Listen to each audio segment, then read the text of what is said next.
तो NEET PG परीक्षा को कैंसिल करने के बीच जो सबसे बड़ी खबर है, नीट की जांच सीबीआई को सौंप दी गई। नीट पेपर लीक केस को लेकर सरकार ने दो बड़े फैसले लिए। पहला, एनटीए के डीजी को बदल दिया और दूसरा, नीट यूजी परीक्षा में धांधली की जांच सीबीआई को सौंप दी है। एक रिपोर्ट।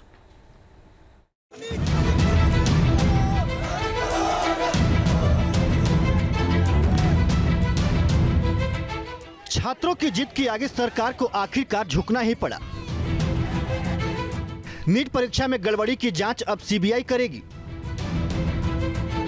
यूजीसी नेट एग्जाम के बाद शिक्षा विभाग ने नीट पेपर लीक मामले को भी सीबीआई को सौंप दिया है।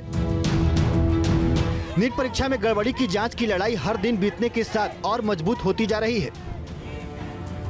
एनटीए से लेकर सरकार तक नीट यूजीसी एंट्रेंस एग्जाम को बिल्कुल साफ सुथरा बताने की थ्योरी पर अभी तक चल रही थी, लेकिन छात्रों के आक्रोश के आगे आखिरकार सरकार को झुकना ही पड़ा।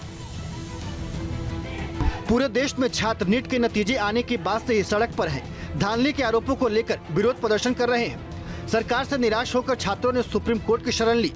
परीक्षा कैंसिल करने और सीबीआई जांच की मांग समेत सभी याचिकाओं पर सुप्रीम कोर्ट 8 जुलाई को सुनवाई करेगा, लेकिन उससे पहले ही सरकार ने नीट परीक्षा में धांधली के लगातार मिल रहे सबूतों को देखते हुए सीबीआई को ये मामला सौंप दिया है।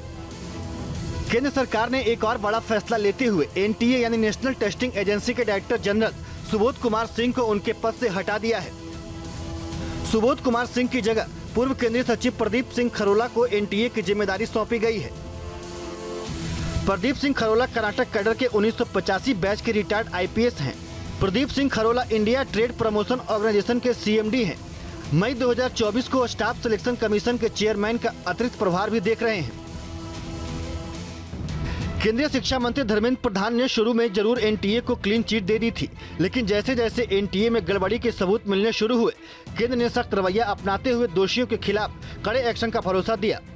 शिक्षा मंत्री धर्मेंद्र प्रधान ने साफ लहजों में कहा, जो भी दोषी होगा उस पर सख्त कार्रवाई की जाएगी। नीट, जेई और सीयूईटी कई प्रकार के स्टूडेंट्स उसमें पार्टिसिपेट करते हैं। जो घटना हमारे सामने आई, निश्चित रूप में दोषियों को उसमें दंड दिया जाएगा। केंद्र सरकार ने एनटीए में सुधार और पेपर लीक मामले की जांच के लिए एक हाई लेवल कमेटी का गठन किया है। इसके साथ ही 22 जून की आधी रात को एंटी पेपर लीक कानून को लागू करने की अधिसूचना भी जारी की है और 24 घंटे के भीतर ही दो बड़े फैसले ले लिए। पहला, नीट एग्जाम में धांधली की सीबीआई जांच और दूसरा, एनटीए के डीजी में बदलाव। पेपर लीक मामले में सरकार का ये बड़ा कदम माना जा रहा है। प्रवेश परीक्षाओं को दोष मुक्त रखने के लिए 2018 में एनटीए का गठन किया गया था, लेकिन एनटीए का मॉडल बार बार फेल हो रहा है। NEET UG medical entrance exam के नतीजों ने छात्रों के गुस्से को सड़क पर ला दिया।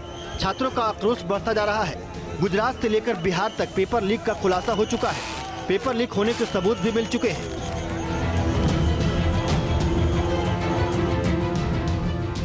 बिहार में ईओयू यानी आर्थिक अपराध इकाई के हाथ न केवल अहम सबूत लगे हैं, बल्कि ईओयू ने बड़े पैमाने पर गिरफ्तारी भी की है। नीट पेपर लीक में ईओयू ने अभी तक की जांच रिपोर्ट सरकार को सौंप दी है। ईओयू ने 21 जून तक की रिपोर्ट केंद्रीय शिक्षा मंत्रालय को सौंपी है। रिपोर्ट में सबूतों और फैक्ट के साथ साथ आरोपियों के इकबालिया बयान का भी जिक्र है। जलाए गए नीट यूजी प्रश्न पत्र बुकलेट को नंबर के साथ रिपोर्ट में रखा गया है।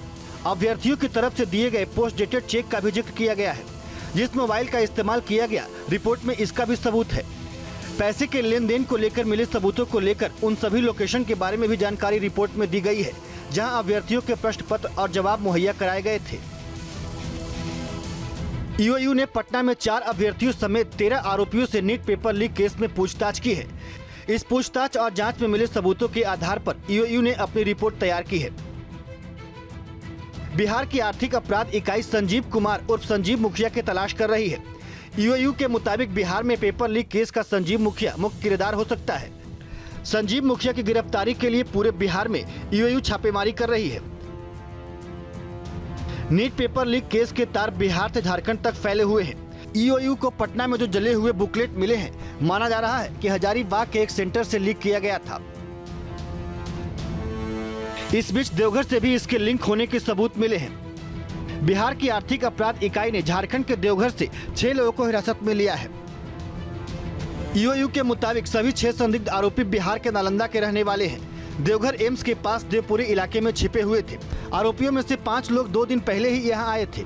छठवां आरोपी देवघर एम्स में गार्ड का काम करता था। शक के आधार पर पुलिस ने रेड डालकर सभी को हिरासत में लिया। सूत्रों के मुताबिक आरोपियों में से एक का नाम चिंटू है, जिसके मोबाइल पर परीक्षा के एक दिन पहले नीट के पेपर और उसके आंसर आए थे, जिसे उसने अपने दूसरे साथी पिंटू के साथ मिलकर प्रिंट किया और पैसे देने वाले छात्रों को बांट दिया।